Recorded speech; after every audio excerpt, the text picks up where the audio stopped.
Hello, hello, it's me, Arden Lee, and today I would like to tackle the subject of recovering from narcissistic abuse.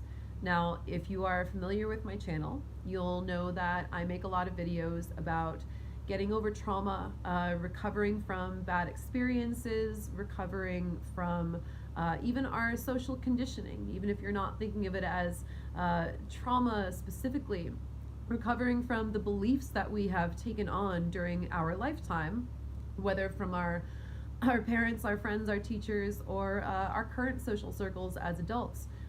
Recovering from those beliefs, reprogramming our beliefs so that we can optimize our lives for our own happiness and success and start to build a life that is in our own best interests. And if you haven't already, I would love for you to hit that subscribe button. I would love to see more of you on my channel. I would love to see your comments on my videos. Let me know if there's a specific subject that you would like for me to address. And I'd like to be in your feed more often, so let's stay connected. And I want to today discuss the topic of recovering from narcissistic abuse because while there are many similarities between narcissistic abuse and other kinds of trauma or other kinds of bad experiences or other kinds of things that we may need healing from, there is a specific, distinctive flavor with narcissistic abuse that I think merits its own discussion. And that is the idea that when we are involved with a narcissist, whether it's a romantic relationship, a family relationship, or even a friendship, or even a work relationship potentially that we're having trouble getting out of, what that person will do to us in order to manipulate us is they will go out of their way to distort our reality. And the reason that I think this merits its own discussion is that we are talking about belief reprogramming here. And that's essentially what a narcissist will try to do to you if you're involved in any kind of a relationship with them where they are trying to feed off of you and feed off of your energy and try to get you to keep doing the things that they want you to do. What they'll do with that is they will literally try to reprogram your own beliefs about yourself, about the world, about what is normal and what is not normal, about what kind of treatment you should expect as a human being, about your self-worth, and about what is acceptable in the world. So if we're here talking on this channel about belief repatterning, I think it's really important to address the fact that if you are in a relationship with a narcissist, or you've been exposed to narcissistic abuse of any kind, the number one thing in my experience that requires healing after narcissistic abuse is your own beliefs about yourself and the world, your own understanding of the world around you. Because I have been involved in relationships with narcissists. I have been the subject of narcissistic abuse. I have been the subject of purposeful mind control.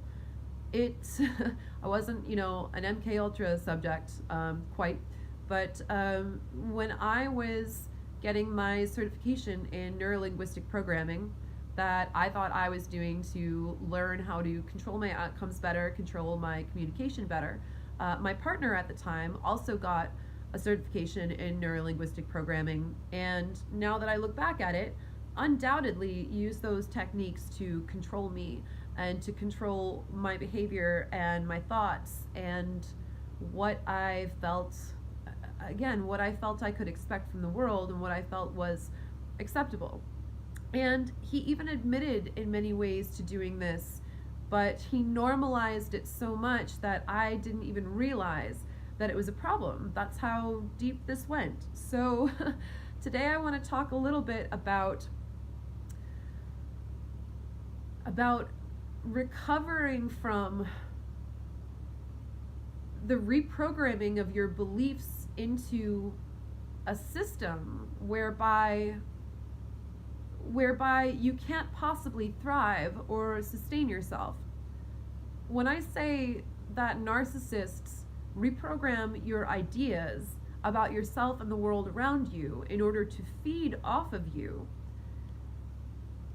For me, one of the most damaging things in my own experience was the fact that those beliefs didn't go away after the relationship ended. It actually took me a really long time, years, until I recognized the extent of the damage that had been done to me during that 4-year relationship and the ensuing damage that was done to me in subsequent relationships, because I was already attuned to seeking out that same kind of exchange, because again, I thought that that was normal, because I was programmed to believe that that was normal.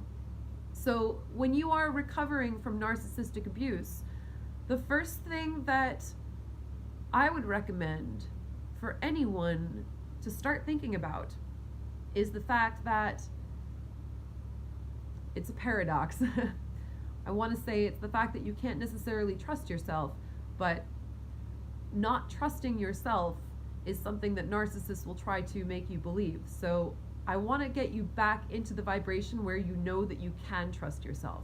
But the first thing that's important to do is to start to take a look at all of the things that your abuser made you think was normal. You know, the classic example, of course, is, well, it's your fault that I'm angry at you. It's your fault that I abused you. It's your fault that I hit you, or it's your fault that I yelled at you. So we start to internalize that, and we start to think, well, it is my fault and I deserve that.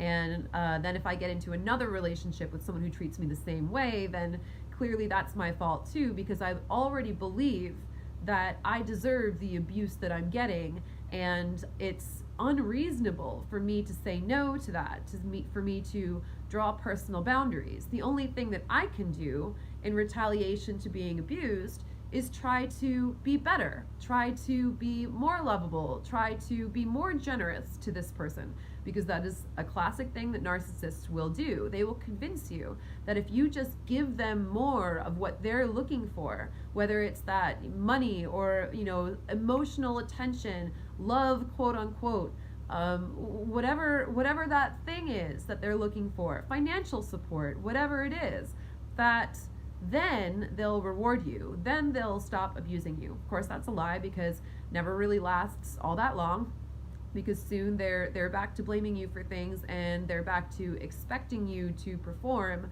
and expecting you to give more and more of yourself and sacrifice yourself. And at some point you're just going to crap out, you know?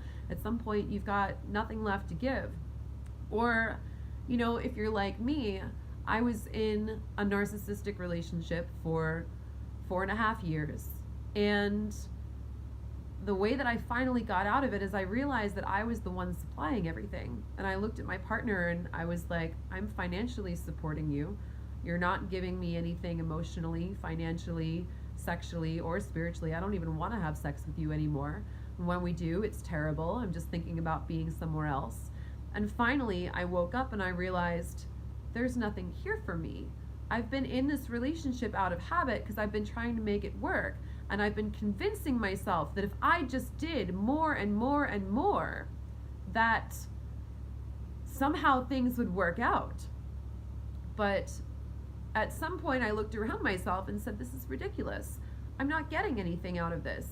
If this is, you know, gonna get better in 5 years, you know, I don't have those 5 years to wait anymore while this person gets their life back together, gets their finances back together, and gets off of their feet, you know, gets back onto their feet and stops depending on me for everything. So I finally left, and when I left, I felt great. I didn't mourn that breakup at all because I felt free. But what I didn't realize was that my partner, who is abusing me, had instilled beliefs in me that my self-worth came from what I was doing for other people, and that going into my next relationships, I should continue to give that supply, whether it was warranted or not. And so I ended up getting into relationships with more narcissists. And even if I was a little bit more in control of it this time around, I still was editing myself I was editing out any parts of myself that were, that I felt were inconvenient or unattractive or might be perceived as such. And I kept giving that supply rather than me showing up in my authenticity, in my vulnerability in relationship. I was showing up with the supply that my narcissistic partner had wanted from me, thinking that that's what everyone wanted from me, because my ex-partner had done such a good job of rewiring my beliefs and my understandings about my self-worth and about the value of what I could bring to the world and about what was normal and what was not normal. My partner convinced me that my having emotional needs was unreasonable, and that my needs were shameful, my needs were embarrassing to me, and that what I was good for was what I could provide for another person. So is it any surprise that I got into more relationships that looked exactly like that one, even if they, even if they were slightly different in quality, even if my new narcissistic partner was not, violent and screaming and abusive, but was the more self-loathing narcissist, well, I'll just take from you and take from you because I'm entitled to it, but I can't do anything myself because I'm a piece of crap, and I'm going to sabotage everything at every possible moment. Whatever kind of narcissist you end up attracting. And some of the people that I dated who were not narcissists after that left me very early on because they didn't really know how to handle the fact that I was coming to a relationship with more and more supply. And they felt awkward about it and felt like they weren't capable of that kind of reciprocity. And they felt like it was kind of weird because, quite frankly, it was. I was trained quite literally to be an overgiver. And meeting new people and beginning relationships from that place of overgiving was weird and unhealthy. And of course, someone is going to either not resonate with that, if that's not something that they are willing to accept, or if someone is willing to accept that much, then that's also weird because they're probably someone who is also looking for your supply as well, someone who's looking for what you can do for them rather than who you are, your emotional caretaking abilities, whether it's your finances, whether it's whatever they're getting from you. They're not interested in reciprocating because you have become so accustomed to non-reciprocity that you don't even notice that it's weird, So this was my experience in particular. Maybe if you are recovering from a different kind of narcissistic abuse, maybe the thing that you were gaslighted into believing is normal is something different. Maybe it's not about overgiving or supplying.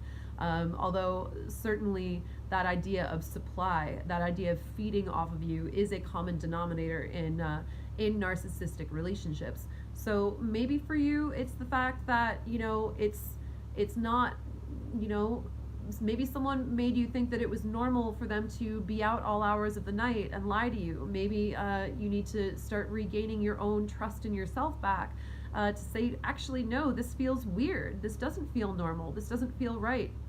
So what's essential about this kind of recovery is recovering your own beliefs back. And what's going to be important and what's going to be most helpful is to be around people like your family, like your friends, who you can really trust to actually really love you just for who you are, not for what you're giving them, just for you being who you are, just exactly as you are, in your pajamas with no makeup on, at your very worst. When you're coming out of that relationship, one of the blessings in disguise is that if you are feeling awful, you will absolutely learn who is going to be there for you and who is going to support you when you have nothing to give.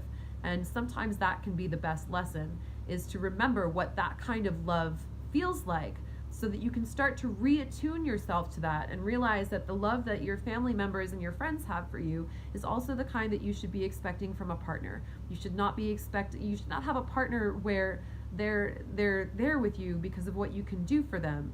If that's the case, then you're in a relationship with someone who is using you. So getting those healthy models back into your mind, getting your beliefs and your understanding of what is normal and what is acceptable is absolutely a facet of recovering from narcissistic abuse that is often different from other kinds of trauma. Certainly, other kinds of trauma can reprogram our beliefs about, for example, how safe the world is. You know, is everyone like this? Is everyone going to traumatize me in this particular way, et cetera, et cetera. But the different flavor from narcissistic abuse in particular is that narcissists will act in ways that deliberately go out of your way to they deliberately go out of their way to get you to think and feel and believe different things about the world and about yourself that aren't healthy for you, and that can make it really difficult for you to find healthy relationships going forward. So do be aware of that, and do make sure that you surround yourself with people who love you unconditionally, and remind yourself that that is absolutely what you deserve in a relationship. It's not about saying it's going to be different this time because I'm going to give more, I'm going to give better, I'm not going to fuck up at the very beginning and then it won't be my fault. That's a lie. That's absolutely a lie. It doesn't work that way. So I wish you the best on your healing, on your recovery, and just remember that you are enough just as you are.